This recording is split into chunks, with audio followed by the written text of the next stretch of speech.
Ya, ini ada pertanyaan terakhir sebelum kita ke penutup. Pertanyaannya cukup sederhana tapi cukup menyentuh juga karena ini mungkin juga sering terjadi kepada semuanya, mungkin termasuk kepada saya. Jadi ini pertanyaannya kadangkala kita bepergian ke satu tempat ke tempat lain, kita itu merasa bulu kita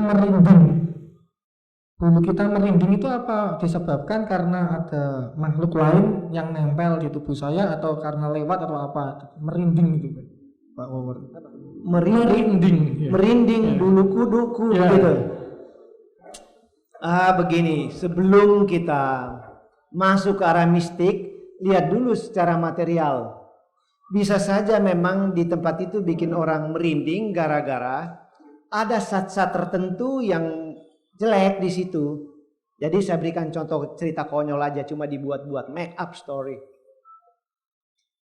Anggap aja di satu lembah di Indonesia ini, banyak orang masuk ke daerah itu, begitu keluar, entah cepat atau lambat dia sakit. Lalu orang klaim daerah itu daerah apa tuh bahasa sini bilang? Angker karena ada bau reksonya yang jahat begini begitu. Nah, ada anak kampung di situ, memang anak pinter, dia tahu cerita itu, namun dia dapat beasiswa ke luar negeri, memang jago fisika juga dia, ini fisika malah.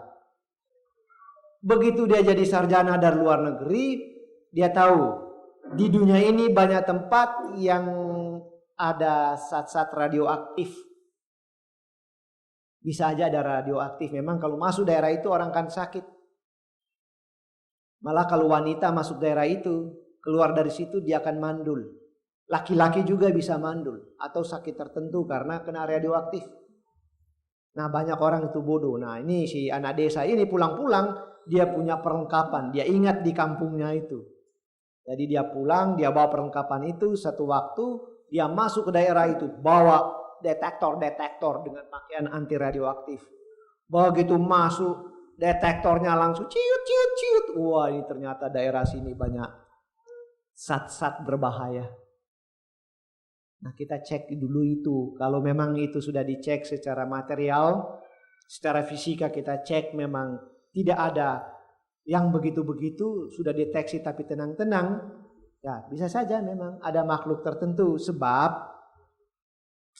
ya saya kalau bicara dunia begini terlalu baca banyak buku yang ditulis oleh orang-orang yang mengalami sendiri. Ada contoh cerita begini, cerita rakyat itu di daerah Sukabumi, saya pernah tinggal di daerah itu, diceritakan. Karena di kecamatan itu ada asrama tentara. Lalu di kampung itu ada apa istilahnya? Hajatan. Biasanya ada wayang dan apalah. Ya sudahlah. Karena di situ ada asrama tentara, ada banyak anak muda juga bujang-bujang. Ya kalau keluar nonton, apa cuma nonton wayang? Kan pasti juga nonton wayang dan lain-lain sebagainya kan.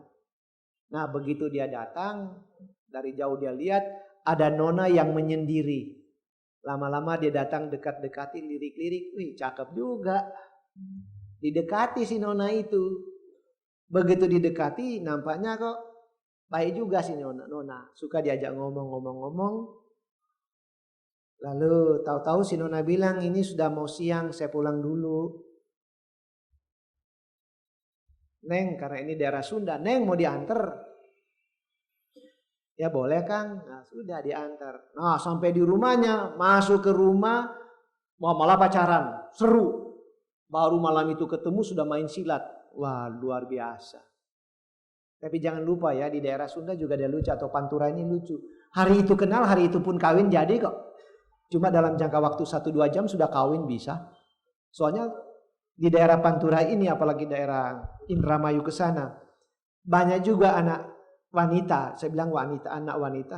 Umur 15 tahun, 16 tahun sudah 3 kali menjanda. Nah jadi kalau ketemu baru apa bedanya bagi dia? Habis tiap tahun cerai kawin, panen kawin, habis panen cerai, tunggu panen berikut kawin lagi, gitu. Jadi si tentara ya anak muda ini dia bukan karena tentara, anak muda ini ya kasihkanlah asyik masuk berduaan. Dan dia tahu dia tertidur dalam pelukan si Neng. Dan dia lagi memeluk si Nona itu. Tapi apa daya waktu pagi temannya mau apel. Lewat jalan belakang asrama, gak dari depan. Lihat dia tertidur di kuburan. Memeluk batu nisan. Jadi dia ditendang-tendang. Hei bangun, dasar bujang gak tahu malu, mabok tidur di sini. Dia malu, dia dengar suara temannya. Celaka, ketangkor saya di sini. Masih tutup mata dia bilang, sudahlah kamu pergi duluan aja lah. Bangun! Karena nanti ada orang kampung lewat kelihatan begitu kan memalukan. Nah dia ditendang lagi di kaki, akhirnya dia bangun marah-marah. Tapi begitu dia marah-marah, mulutnya itu banyak ada lumut. Jadi rasa sesuatu, loh, dia kaget loh. Kok saya di sini di kuburan? Jadi temannya ledekin, kamu nih tidur di kuburan, mabok ya? Enggak, saya enggak mabok. Akhirnya dia buka kartu cerita, kuburan itu kuburannya si Neng yang mati itu, yang ketemu dia di pesta. Nah itu gimana itu? Juga banyak di Jawa ini ada kalanya orang jalan ke kampung. Biasanya orang baru jalan ke kampung sana lewat jalan setapak. Ada juga kampung kecil yang lagi ramai sekali. Dia nonton semalam suntuk di situ. Ya sebelum siang dia sudah jalan sampai di kampung sebelah. Dia balik lagi mau cari kampung itu nggak ada. Jadi saat nonton yang lalu nonton apa di situ? Dia panggil temannya satu waktu. Sini saya nonton. Saya ingat kok setelah pohon besar, nah di sini. Banyak orang di situ. Ada banyak rumah juga di sekitar itu. Tapi kampung kecil. Nah kampung siapa?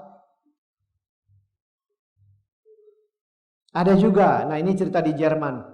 Dia naik mobil, lewat di satu daerah. Jalan itu jelas, belok kiri bisa. Atau belok kanan bisa. Nah dia belok kanan, masuk, ada rumah. Dia masuk, dia bercerita di rumah itu penting, gak kenalan siapa itu, dia pulang. Sudah itu dia tahu kilometer berapa. Nah pada waktu dia lewat lagi dia bingung. Itu tidak ada rumah yang di sebelah situ. Malah di tepi jalan ada kali. Bagaimana mobilnya ke situ? Karena setelah nyata pada siang hari, jalan raya itu tidak ada yang belok kanan. Karena dia cari lihat rumah itu. Tapi setahu dia itu sepanjang itu ada kali. Waktu siang itu dia lihat. Kapan dia belok kanan? Mana rumahnya? Nggak ada rumah lagi di kilometer itu, tidak ada. Nah rumah siapa itu? Kalau dia, nah ini ada cerita di Pulau Jawa itu setahu saya. Ada orang singgah bawa wanita, tapi tidak nakal. Dia cuma ada wanita yang nunut saja, diantar. Nggak nakal nih laki-laki ini, baik. Lalu ditunjuk itu rumah saya, belok kiri. Udah antar si Nona. Naik ke rumah, ngomong-ngomong dengan orang tuanya, dia turun dari rumah itu, masuk ke mobil, nyalain lampu. Ya kalau begitu masuk stop kontakan langsung nyala lampu dulu. Tapi begitu dia nyalain, di depannya kuburan. Begitu dia lihat ke kiri, kanan, kuburan. Kalau lihat dari jalan raya, itu kuburan di tengah. Dan juga ada kali kecil, ada got yang besar. Bagaimana mobil itu tahu-tahu di tengah kuburan sana? Dan di kiri kanan juga banyak pohon apa tuh? Kamboja. Jadi kalau dilihat mobil itu seolah-olah di banyak tanaman itu, ini mobilnya diangkat pakai kren lalu ditaruh di situ.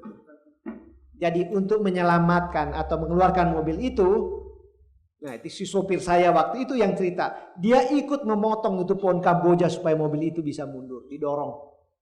Dan kubur-kubur yang ketabrak ya banyak karena didorong aja itu.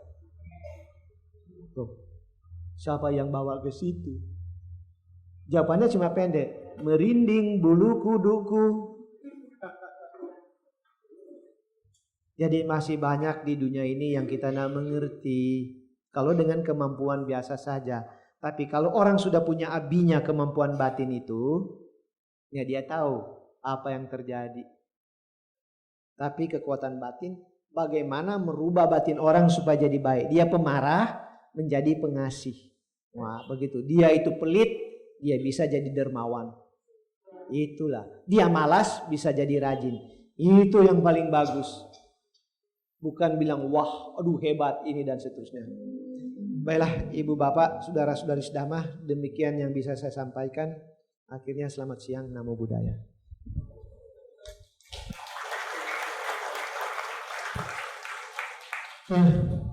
Saya rasa cukup karena waktu telah siang dan tak terasa kita sudah melampaui beberapa jam dan banyak pertanyaan-pertanyaan yang semula kita pikir itu mistik tapi ternyata sudah bukan lagi mistik karena sesuai dengan kemampuan level kita. Kalau sudah di level atas itu sudah tidak ada yang namanya mistik, dan hari ini semua mistik-mistik atau pertanyaan sudah terjawab dengan bagus oleh Pak Wawor. Dan saya waktu kami berikan kepada Pak Agung. Terima kasih kepada Bapak Wawor dan kepada Bapak Wirya atas segala bincang-bincangnya pada hari ini. Kami mohon kepada Bapak Sutekno dan kepada Bapak Alin Wijaya untuk berkenan menyerahkan kenang-kenangan kepada Bapak Wawor. Dan kepada teman-teman kami persilakan untuk membagikan snack yang telah tersedia.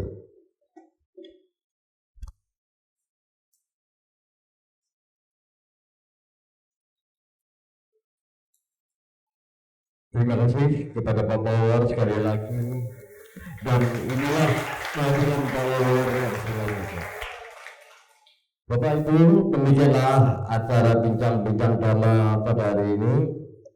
Dan kita masih mengharapkan kehadiran Bapak Wawor di masa mendatang untuk banyak membimbing kita, memberi penerangan dalam dhamma. Akhir kata, kami semua atas nama Dayaka Vihara Tanah Putih mengucapkan selamat siang, sampai berjumpa lagi. Namo Buddhaya.